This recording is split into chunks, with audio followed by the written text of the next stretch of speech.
Welcome back everyone to Flyball Friends. Today we have a good friend of mine who is actually the breeder of a couple of the dogs we own, Jessica Love. Okay, well, welcome to the channel. I'm glad you're here, and I'm glad you could take time out of your day for this. Why don't you tell us a little bit about yourself? Okay, well, Jessica Love. I will not say my age. Let's see, I started playing flyball almost 22 years ago.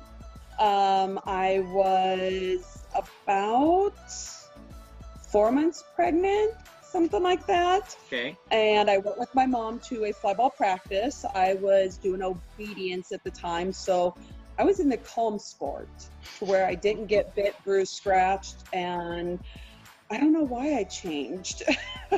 And I only had, I think, 2 dogs at the time.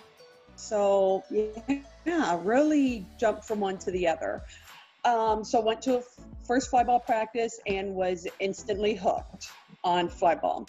I started off with a golden retriever and doing obedience, agility, and flyball with her, but she was not the typical golden retriever personality. It was basically on her terms. So you never knew what you were going to get. One day she was going to do it beautifully. The next time she's going to be like, nope, not going. Nothing you can do to make me go. My mom was working with a border collie who I thought the dog was absolutely nuts. And I'm like, no way am I ever going to work with a border collie. This dog cannot self-entertain herself. She's always on the go. Why is my mom doing this? And so I got so fed up with trying to get my golden retriever to do anything. I'm like, okay, you know what? You're just going to become a pet. That's all you're going to do. And that I decided I was going to go get a border collie. I got a couple border staffies for height dogs. And then I did my first litter of border whippets. Then I kept my first border whippet, and she almost killed me off of the mix for a little bit. It was like trying to grab something off of a ceiling all the time. And I had my next border whippet that was perfect. So Griffin's kind of in between.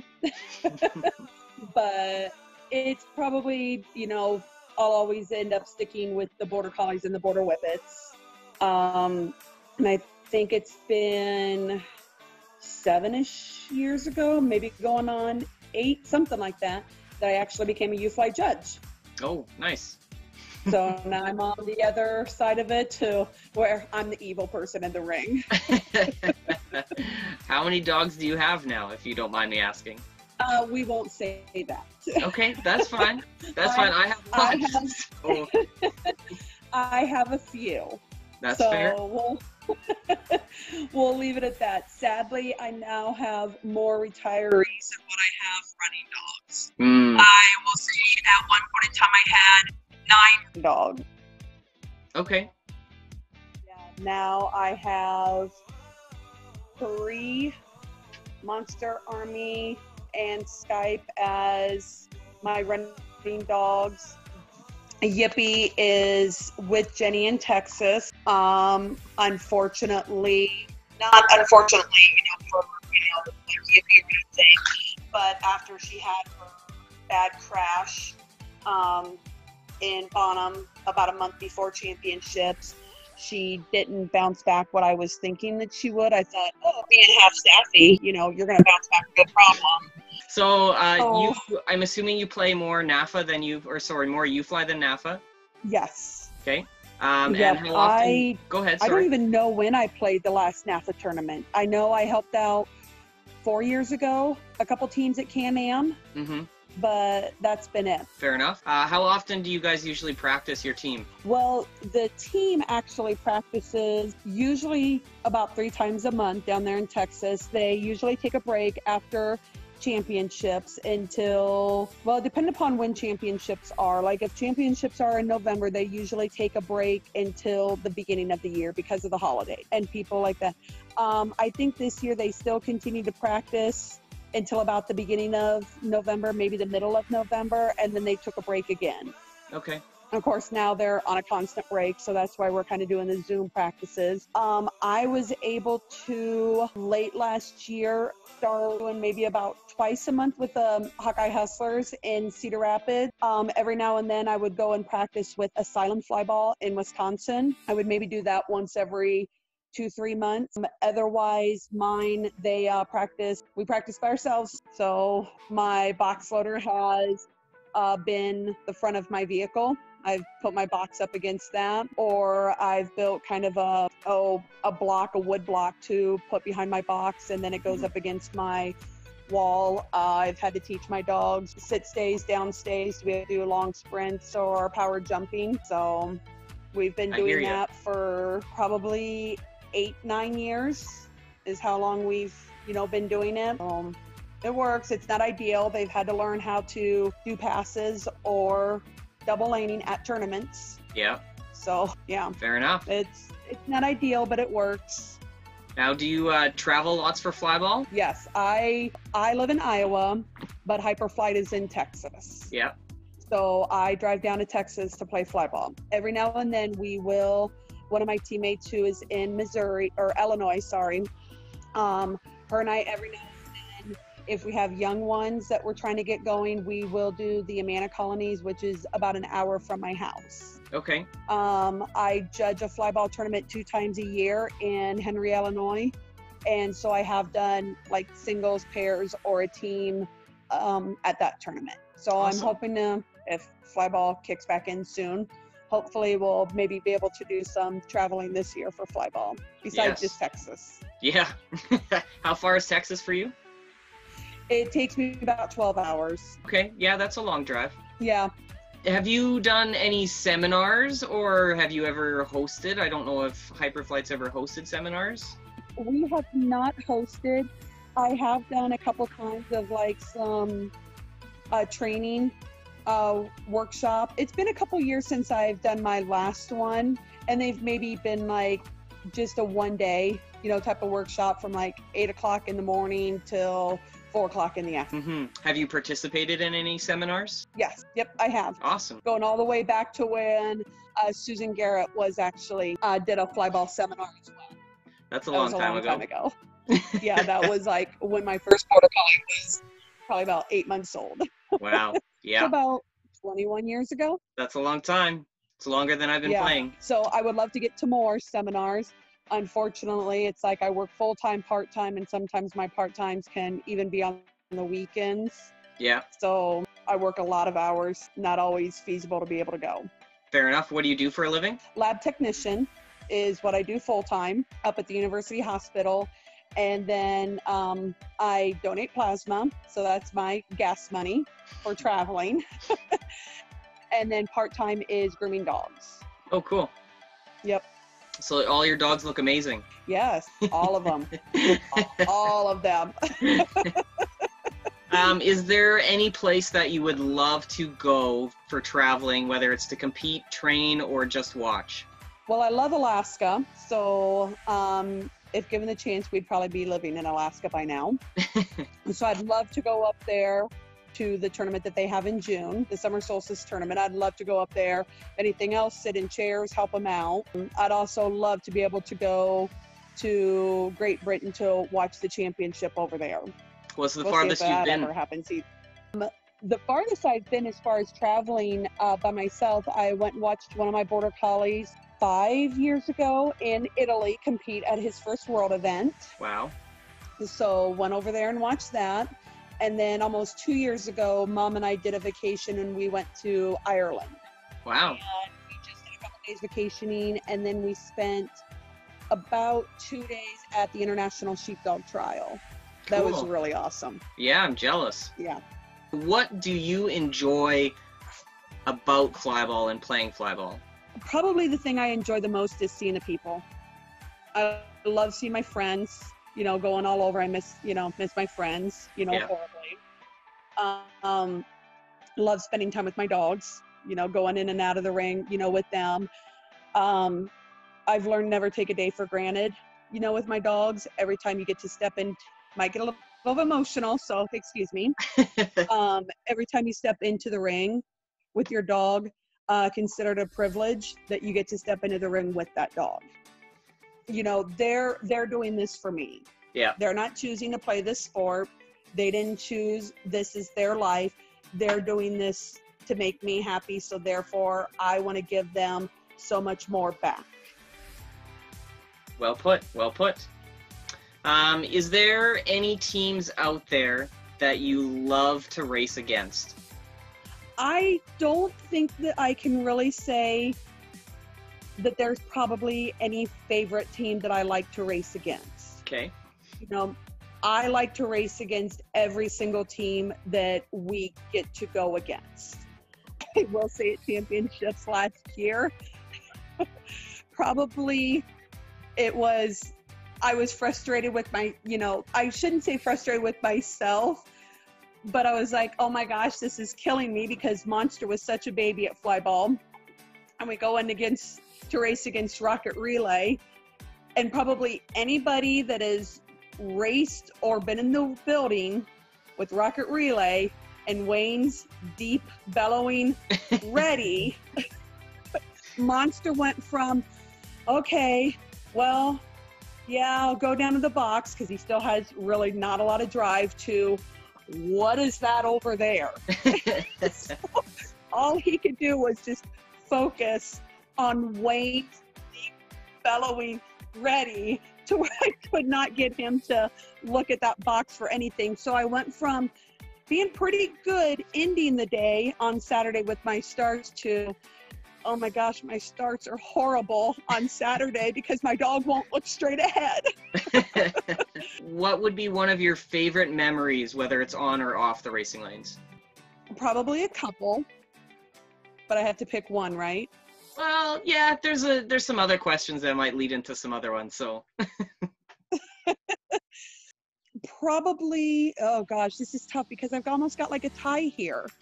So I'll go back with Monster, was being actually put on the championship team, Mm-hmm. and probably hitting our first 14-second run with him. I'm not striving for that. You know, I've been on our, like, you know, on another club, I've been on like that Division 1, but our number 1 team and everything. Yeah. And it doesn't just take those 4 dogs and those 4 handlers to make that Division 1 team. It's not just those. It takes every single person on your club to make that team work. Yep. The nerves, the shaky, oh my gosh, I feel like I'm going to get sick here. And the excitement of if they ran a great time, or when we placed 3rd at championship, I felt just as much, honor as being part of it. So I never strive for that Division 1, dog. I strive to get the best out of my dog, is my goal, while having fun with them. And so when I was told that, oh, well, sorry, Monster's going to be on the team, and then when we hit that first 14-second, I never in a million years thought I was going to be on a 14-second team. Awesome. Never thought, it was going to end up happening. That's cool. What about one of your earliest memories of Flyball? Best or worst? It doesn't matter. Just one of your earliest, the ones that you really stands out for you. Probably when there was basically 3 of us that formed an old U-Fly club called Tough Spun. Yeah. And there was Mom, myself, and Lana Groom, and then Lana had 2 friends that came along with us. And one of them ran a dog, and she only ran the dog at tournaments, never practiced the dog, nothing, and the other one box loaded for us. And when we hit our first 15 seconds with them, and when we went to U-Fly Champs, and this was the very first U-Fly Champs in 2006, when on Sunday, Champs was just on Saturday, and on Sunday we were just racing basically for as fast as we could go. And with the 3 of us that actually owned the dogs and 2 brought along people, and we ran a 15.5. Wow. And basically at that point in time, between the 3 of us, we had 6 actively running dogs. Wow, that's awesome. To make up that team. That's amazing. Have, a ton of dogs to decide from. Mm-hmm. So it was pretty cool. Awesome. Do you have any personal goals playing the sport? Just to, I guess, continue just to have fun with them, to improve my own training, to think of things that could, you know, improve them. I mean, that's really, I mean, there's no, like, I'm not looking at, you know, like Griffin and being like, I want to make you a 3-3 dog. You know, I want to make him, you know, the best that, you know, he can be, yeah, while having fun. Ultra, you know, she's killing me as far as flyball. She's got part Malinois in her. To, I guess, try to make her an extremely nice little, you know, whippet. But I don't put a lot of pressure, you know, on them. They still have to be dogs. You know, in my house, they still have to be pets. They still have to lay around on my furniture. We still go hiking. We still go swimming. So, you know, it's just with them to get them to be the best that we can, but while having fun doing it. awesome. And if they, you know, if Griffin just turns out to be a 3/8 border whippet, you know what? He's a 3/8 border whippet, and I'm still going to have a blast running him, and we're still going to have a great time. Yeah, 100%. I 100% agree. Good for you. Any proud memories that you have during your flyball career? Yeah. When I was on a team by State Performance Dog, I had Logic was my main running dog on the team, and we were running in Division 2, and there was 13 teams in Division 2. That's a big division. It was a lot. And we ended up with one of my teammates, her hurt about towards the end of Saturday, and so we were running one of our others, but you know, it wasn't going quite as well as what we were wanted to go. And she decided, you know, in this one race, we were going to throw both of my border collies, you know, in there, and she was going to run the one. He hadn't run all tournament, and I was running Logic, and we were going down to basically the team that had been undefeated along with us being undefeated. And we were just like right there on the verge of breaking into the 15s, and the dogs were running great. The dogs had not had one error. We had flags, handler flags, but the dogs hadn't. And we ended up winning it, and we did end up hitting 15-8. And then we went down and we ended up winning the last race. So we ran undefeated that weekend and took first place in Division 2. Wow, that's a lot of teams to beat. Good for you guys. It was a lot to, you know, beat out 12 other, you know, teams and everything to, you know, be able to take first out of 13. It was, and get a 15-second. It was pretty awesome. That's cool. What other hobbies do you have that aren't playing flyball? Deer hunt. That's that's probably what I actually do. Number one, it's food source. Number two, I love just spending the time out in the timber. It's kind of my quiet time. It's my stress reliever. And then I do, Privilege is trained and competes in agility if we ever have agility trials again. Nayla is training for agility. I'm hoping that she may debut later on this year.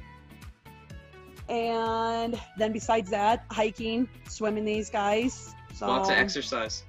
Yes, lots. Awesome. So, yeah. It keeps you busy, I bet. Yes, absolutely. I don't get a lot of sleep. Yeah, I hear you. Is there anything out there that you would recommend to anyone that would be starting flyball? Like starting first, first dog, first everything? First everything, yep. Go to a tournament and talk to people before you consider, a club. Go and watch, just as a spectator. Watch how clubs interact with themselves. Watch how clubs interact with, others. Watch how training, is done. Watch how they interact with their dogs. You can, visualize people in the training area. Walk around outside, see how they are with, their dogs outside, see how they are with their other spend at least a time or two at a tournament, you know, before you are considering talking to a club. So, and then when you talk to a club, you know, just ask, you know, general questions, you know, how often do you practice? What do you encourage us to do at home? You know, just general things. And then just go into it very open-minded. Don't ever feel like everybody is watching you, criticizing you. It just be, you know, don't worry what people are saying about you or not saying about you or what they're saying about, you know, your dog. Don't feel like, you know, you have to buy the fastest dog to start off with. Grow with the dog, grow with the sport. Very well put. Is there anything else then for you that that you want to talk about before I let you go? Griffin wants to say hi. I miss everybody. That's the biggest thing. I miss seeing updates from flyball tournaments. Yeah. So I hope everybody is, you know, staying, you know, healthy and. Okay. Well, thanks for everything, Jess. I don't think I have anything to add, so I just want to say thanks again for letting me talk to you and giving a minute of your time. And other than that, I hope that we'll talk again real soon, and we'll give you some updates on some of the puppies we have that you gave us. So. Yay! Sounds good. Thanks, Tell Jess. Cassie I said hi. Will do. Have a great night. All right. Bye. Thanks again, Jessica. Hope everyone enjoyed the video today. If you guys are new here, make sure you hit that subscribe button. And if you want to see more of these, make sure you hit the like button as well.